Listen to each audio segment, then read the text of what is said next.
आगे किसी थोड़ा सा कमी हो गया कोशिका है महाभारत हमने हालांकि बोले हकार हो बुझाई माई मरोल बड़ी कई जगह पर कभी भी महाभारत ना करा कोशिका है बोलते हैं कौन महाभारत एक अलग पात्र का नाम है मालिक बाबूजी मरो हट के होके हमार चेहरा वो जगह पर दशरथ मरण हो जाए भीष्म पितामह मरण हो तो अभिमन्यु मरण हो जाए चली लेकिन माई मरोगी है और माई के नाम पर कोनो सती के पसंद चले के हां ये नियम हो अब आदेश पर तो हम कोनो सती के पसंद नहीं होंगे वो रामायण महाभारत दोनों से अलग आई ज्वाला प्रसाद के छेपक थी गए ओकरा बाद इनका कहते हो कुछ है जाने अच्छा जो ग्रुप जाए लेंगे खुशी का है निम्नो बात को हम इनका बुझाला ना अभी परसों इनका पेट में दस्त हो गए दस्त हमारे हो जाए दस्त मार देता है हमारे पेट झाड़े लगे हम उनका गाँव नहीं रहूँगी गाँव भाई भैया रहोगे तो गौवन डॉक्टर से देखा है गौवन में एक बार ठाकुर डॉक्टर पड़े और डॉक्टर साहब पेट में दस्त हो गया है बहुत पतला हो रहा है और नींबू का इस्तेमाल कीजिए नींबू का प्रयोग कीजिए तो यमन अपन नींबू के प्रयोग कहूँ बिहान भैया जो कहूँ डॉक्टर साहब आइए बीमारी कैसा है कहता कि पेटवा झाड़ता ठीक बा पेटवा गुड़गुड़ा झाड़ता ठीक बा तो कहने कि नींबू के प्रयोग कर नींबुआ का प्रयोग होता पहले ठीक रहता लेकिन नींबुआ हटावता नहीं तो ढेर झाड़े लगता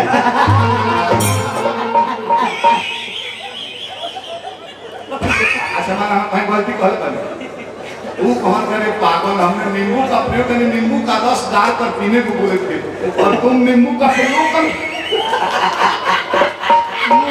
ऐसे में कहीं असली बा हमारे सारे पर लोग हंसता एक असली ना बोला नेताजी हम तो मानिए बात को कहता है कि चलिए तेरी माई के नाम पर एक हर और पसंद जरूरी हो एक बात तो हमने के सत्संग में जाएगा 5 मिनट माई के नाम पर तो मेरे बाद फिर लेकर दे तो भाई हम लोग चिंता रह देखो मुझे भी बेटा को नया मसला लगी तू ईटीसी वाला याद करो हां भाई एगो छेपक ज्वाला प्रसाद के रामायण में 8 कांड के हां वही में सुनाता कि आखिर सती के हो हां what is type of influence सती का प्रकार कितना होता है यस सर एक सती होती है जो परिवार के लाज रखने के लिए ससुर सास पति का इज्जत के लिए सती हो जाती है और एक अपने पति का धर्म रखती है कि मेरा पति जब मुझ पर रहता है तो मुझे भी पति करता है और एक सती जो महासती कहलाती है मर्दों के बीच में रह के पापी निशाचरों के बीच में रह के भी अपने सतीत्व को जो कायम रखती है वो महासती कहलाती है ऐसा नहीं वो छोटे प्रसंग सुनाओ तनी ध्यान से सुनो तो लाइदारी सिनेमा लगी तो लाइदारी नहीं का भाई तो हटो यहाँ सब कुछ दिया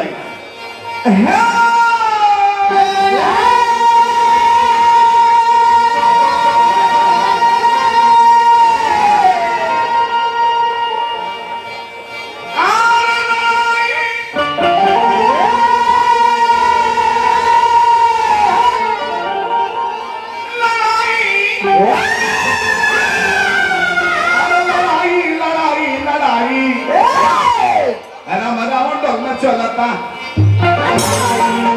तो हमारा ऑर्डर में चलता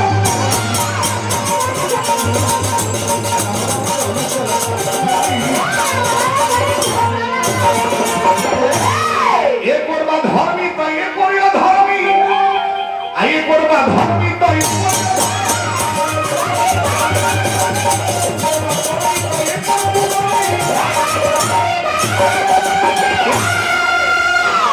भैया प्रसंग गाओ तो लोग के फिल्म देखता नहीं सामने लौकता के पर शिकायत पर के पर बड़ाई लड़ाई तो हमारा मंडल में लड़ाई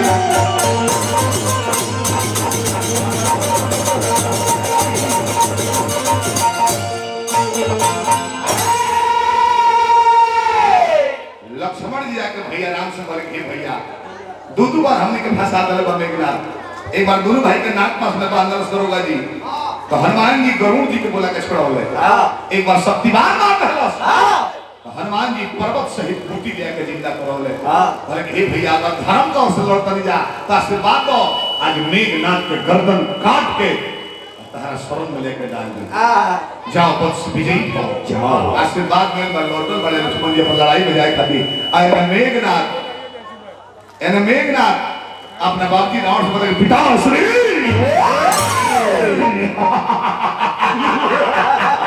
दो बार हमारी जंगल से बनवासी बच के निकल गए, हमें आशीर्वाद दीजिए। दोपहर से पहले दोनों का गर्दन काट के अपनी सर में चढ़ा दो। तो जाओ वत्स विजयी भव, जाओ। तो चल भाई लेना बाकी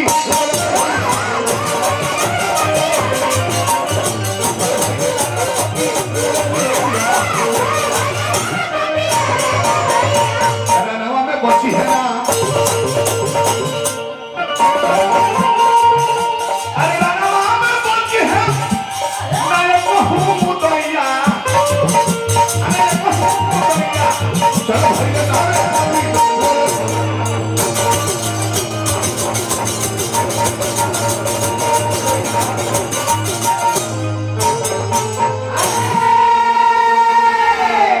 तले मेघनाथ मन में विचार कर तकेरी बाबूजी का आशीर्वाद रहने माई के हमार महासती मेहरारू सती सुलोचना बाड़ी उ यदि अपन सती तो के बल मस्तक पर लगा दे तो हम अजेय हो जाएंगे। सती अब देखिए सती के बारे में सोचो तारे कि मेहरारू महासती है। देखा सुनो भाई लय कैसा चाहिए रह जाओ बगीचा फिल्म में हो नेताजी का समय के खड़े रहियो ओ बाकी यार खड़े रहियो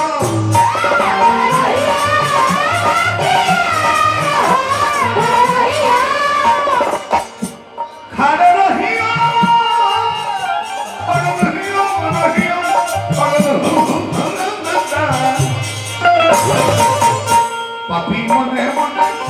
पापी मने कोरला विचार हो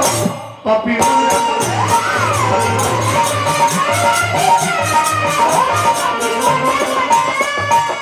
मेघनाथ सुरत मालिक एगो सती नारी घर में अरे हम एगो सती नारी घर में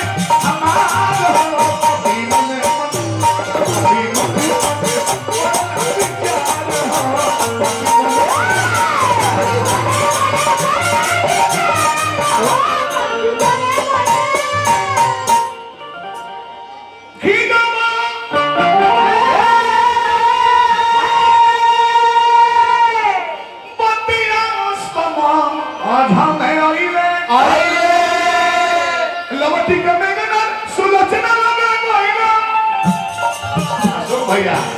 ओही के बोले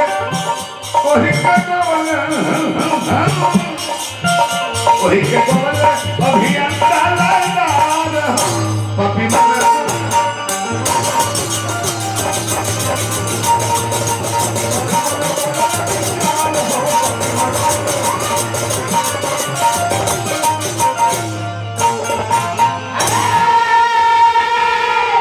सती सुलोचना इधर शरणाओ नहीं, मैं तुम्हारा पति हूं। कितनी सती हो कि मेरे सामने भी आंचल से मस्तक ढक के आ रही है। हे सती सुलोचना तुम महासती हो, तुम चाहो तो ब्रह्मा विष्णु शिव को भी पराजित कर सकती हो जैसे सती अनसुईया ने किया था। तुम अपने सतीत्व का बल एकाग्र करो और अपने सतीत्व का एकाग्र करके हमारे मस्तक पर विजय घोष का तिलक लगाओ। लेकिन स्वामी सती के माने ही ना होला कि अधार्मिक पति होके चाहे परिवार के केहू होके तो अपना सतीत्व के बल ओकरा का अर्पित कर दो। पति का आदेश नहीं मानना सती के लिए सबसे बड़ा दुष्कर्म है। तिलक लगाओ लगाओ तिलक लगा दिए चाचा ताकि तब वो मुंह सुधा पर हे स्वामी आज ब्रह्मा विष्णु शंकर भी लड़ाई में आ गए हैं पर वह हारत ना विजेता बन गए लौटो। लेकिन ध्यान दे हो यात्रा फेल मत करी हो, यात्रा फेल कर जब हमारा सतीत्व के बल खत्म हो जाए आ तब वो मुंह सुधरावत बोले हे भले रे लड़े जाता नहीं विश्व विजेता हो जाए भाई तब वो मन दे रहा था गुरु के कहत का कि लंका पर नाचत बा अरे विपत्तिया ए राजा यहाँ औषधि के बना दी हो कि जल जाओ साउंड वाला पेमेंट को उठाओ री खड़ा रही रो के कहतारी अनिल भाई कि लंका पर नाचत बा उदासी मुद्रा में रहो अरे विपत्तिया ए राजा अजान कब होई है राजा जी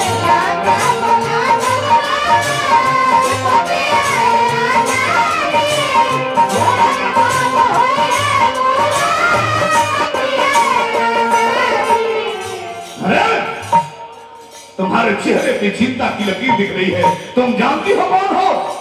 त्रिलोक विजेता दशकंधर रावण की पुत्र वधू तुम्हारा पति देवताओं को कौन पूछे देवताओं के राजा इंद्र पर विजेता होकर इंद्रजीत के नाम से जाना जाता है चुप तुम्हारा बाप पीर होता तो सीता को धनुष में से छीन कर लाता राम ने तुम्हारी फुआ का नाक कान कटवा दिया लक्ष्मण से तुम्हारे चाचा हर दूसरे का वध करवा दिया तुम्हारा बाप यदि वीर होता तो सामने से लड़ता जाकर चोरों की भांति चुट्टा जैसे सीता को चुरा कर लाया एक बार तू रोका बेटा गलती करे मालिक बाप के फर्ज हटा टोल लेकिन बाप यदि गलती करस तो बेटा का भी फर्ज है कि बात को रोकस अगर रावण के एक बार मेघना को रोक देना रही रावण गलती ना करे बहुत अच्छी सोचना है पति देव का सोच के कोई बारे अपना बड़ा पाप के कहूं ना कुछ नहीं स्वामी जाके अपना पाप से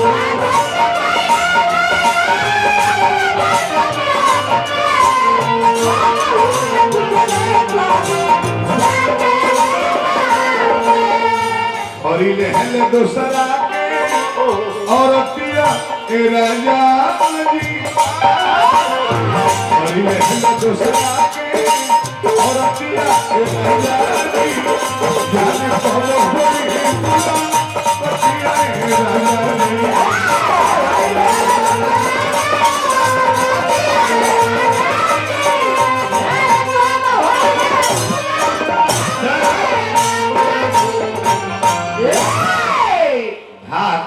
कोई लड़ाई के क्षेत्र में तन भर नाम सौ कोट रह रहा आजा के ललकार तक राम कहाँ है लक्ष्मण कहाँ है देखिए अब मेरा हाथ हाथ कर लो हीरोइन तू कोई मतलब दिंगर नाल बजे देखे ना कोई कैसे बजे अरे दोनों दल के सीना ये भैया रनवा में टूटी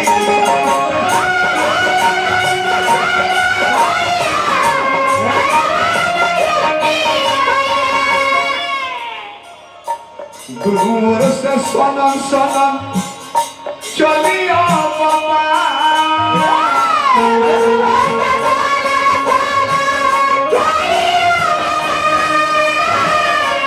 दोनों दल के सेना भैया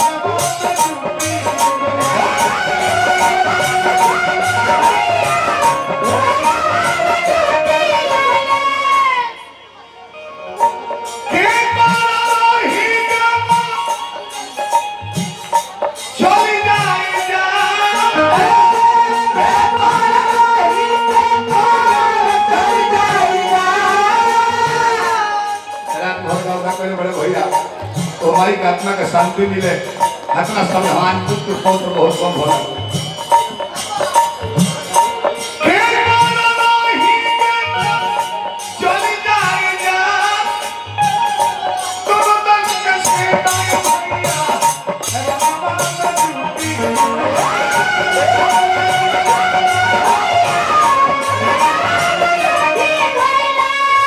बाबा हो विजेंद्र पहले कितने बुलाना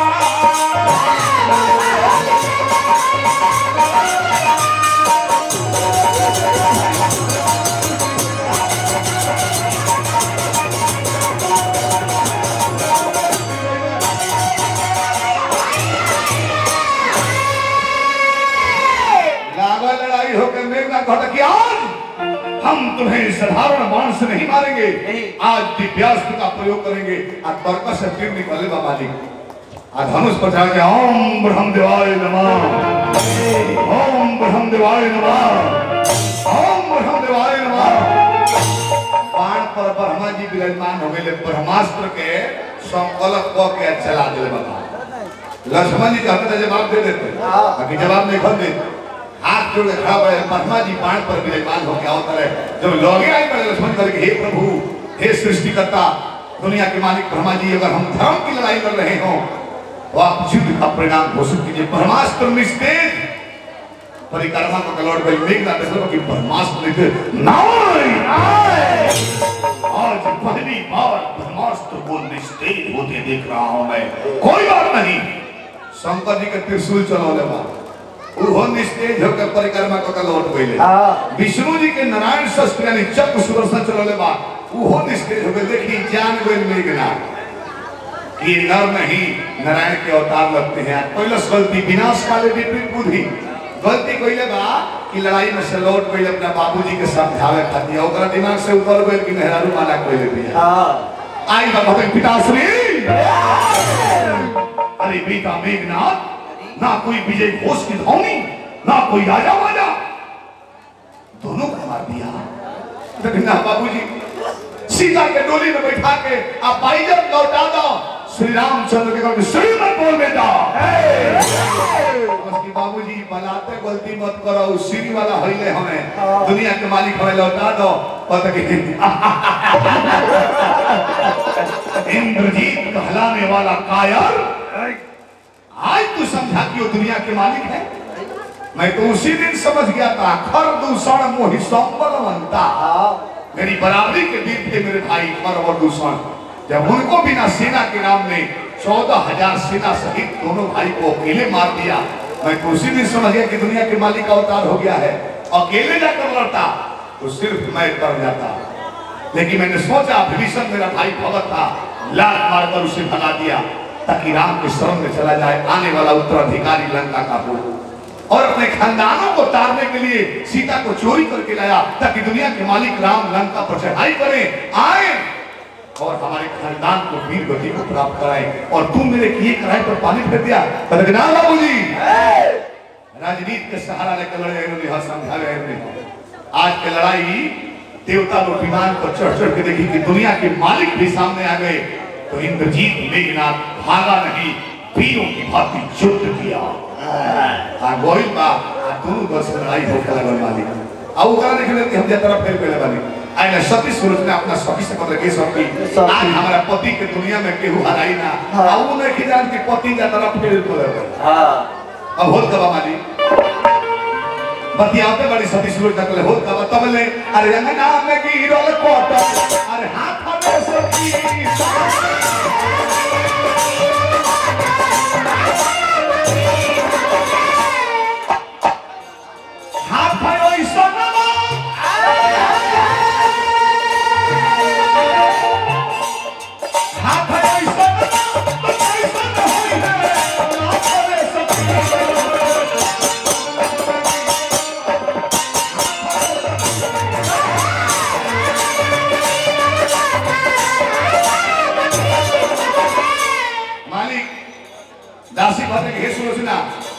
तारा पति के हाथ लगा, नहीं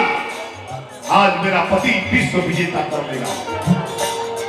पहले कि तू ही कोनो उपाय करके लिख ले जाओ, लिखे वाला जो लड़ाई बा आज जब हाथ में धरावल बा, सती एक बार बोलने वाली खाली,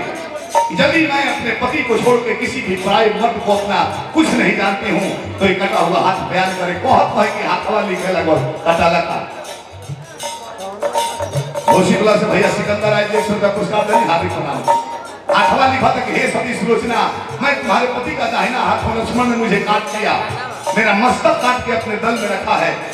तुम मेरा कटा हुआ अंग लेकर तुम भी सती हो जाना। कह के हाथ लुढ़क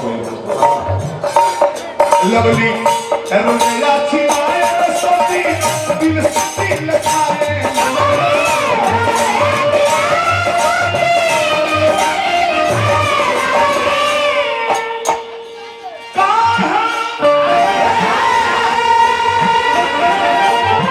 Be the hero,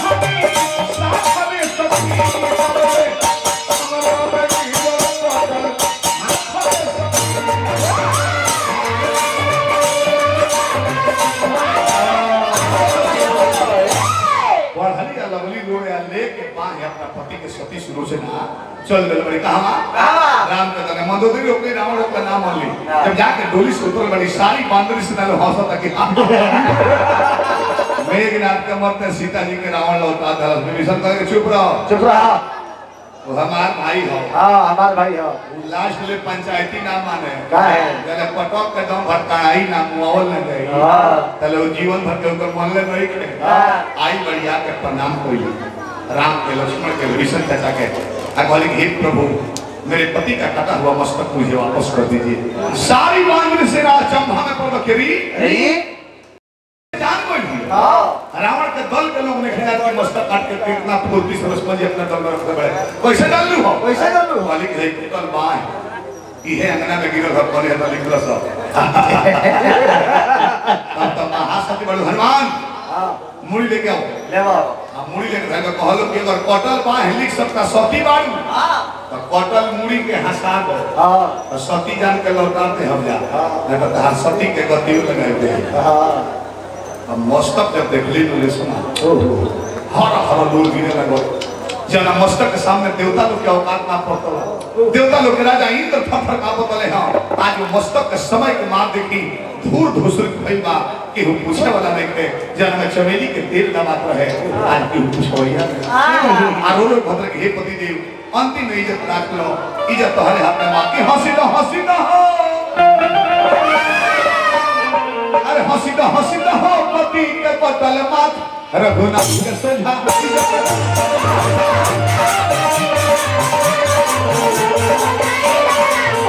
प्रसन्न हो के हमारा मनोज राय जी मुकेश राय जी 100 रुपया पुरस्कार धनी बात अपना ए हंसी ना हो पति के बदल मात रघुनाथ के सजा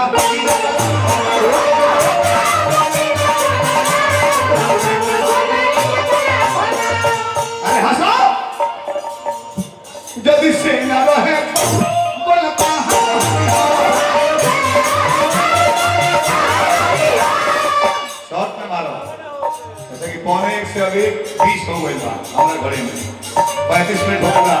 45 में 10 मिनट में चला था मेरे घंटा लगा अभी हमें प्रसंग लोग को बुझा जाए एक सती माँ के मरने में आया था तो सती का प्रसंग कैसे गया था और आप क्या गाए हैं एक लड़की मृत्यु का जन्म गाए हैं आप किसी सती का प्रसंग नहीं गाए हैं मृत्यु को सती में गिनती नहीं की जाती है आप इसको ध्यान दिए सुदर्शन भाई अब आप बच्चे नहीं रह गए जब इससे न रहे बोलता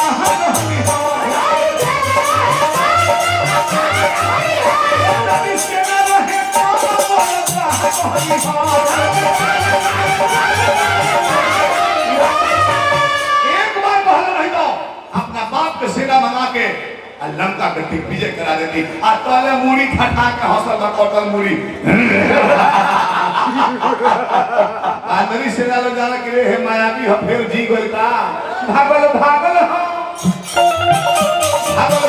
सबल पनला एक साथ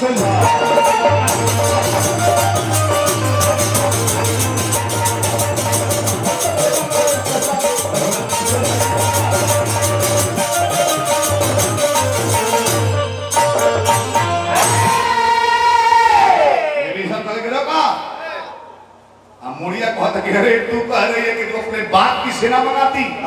और मुझे मारा कौन है ये सामने खड़ा तेरा बाप लक्ष्मण तेरा बाप ही है ये स्वयं शेषनाग का अवतार है सही कह रहे मालिक रामानंद सागर का रामायण देख लो इतना जानकारी हुई अशोक भैया स्वयं शेषनाग एक बार देखिए मेरा धरती कहाँ रही शंकर जी गला में लपटाई रही पार्वती जी जटा सजावत रही सांप के आदत जानते बनी जात स्वभाव न छूटे टांग उठा के कुकुर हंसे वो सांप के जात भोई बरस मानस ना बस पार्वती जी परियारे हथे दूरी फाइट लीला पर बस रहली आंखिया में शेष ना के दू बूंद लोर गिरो दोनों लोरवा लड़की बन गई बड़की लड़की के नाम सुनैना पड़ल जेकर शादी जनक जी से भई रहे आ छोटकी लड़की के नाम सुलोचना पड़ल जेकर नाम बाबा हाथ रखले भले करे राम राम राम राम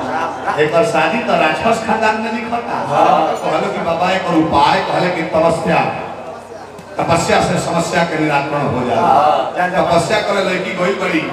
जवानी चढ़ेला आ वही बेरा इंद्र के मेघनाथ खदेर लेला।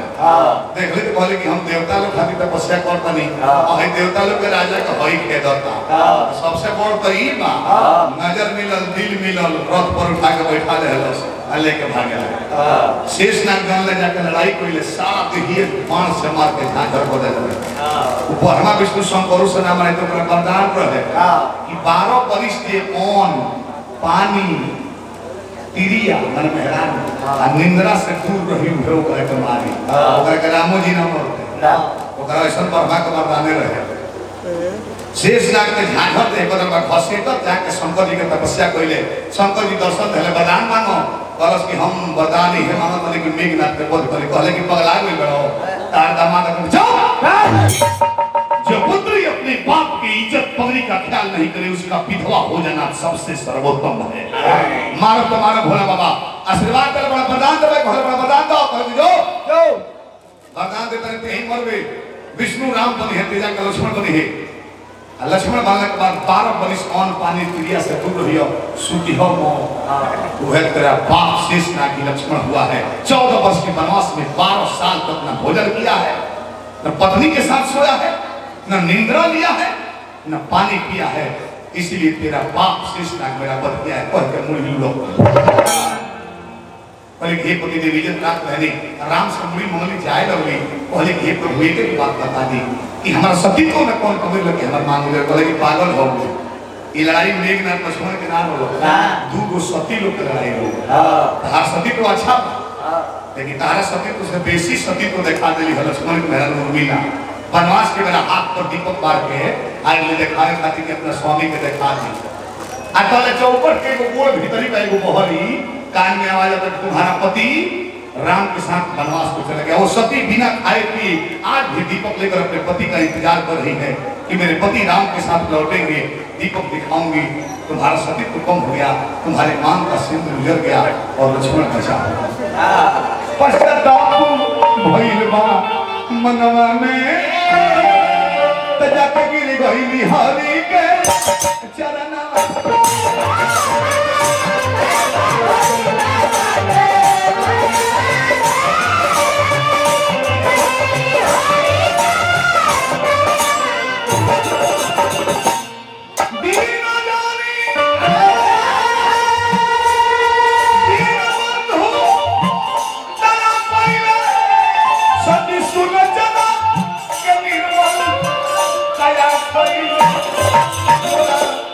छल कतबा नैनवा में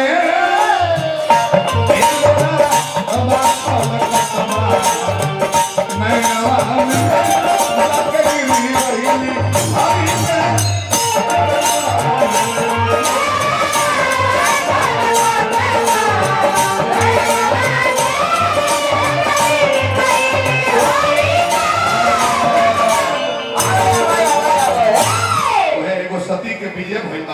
सती के नाम पर कुशल सुनने हैं कथा कोई मन में सोचा अपना मन में कैसे सती सुलोचना जाके सीता बना के अपना पति के संग सती हो गई अब तने को ले जाली मान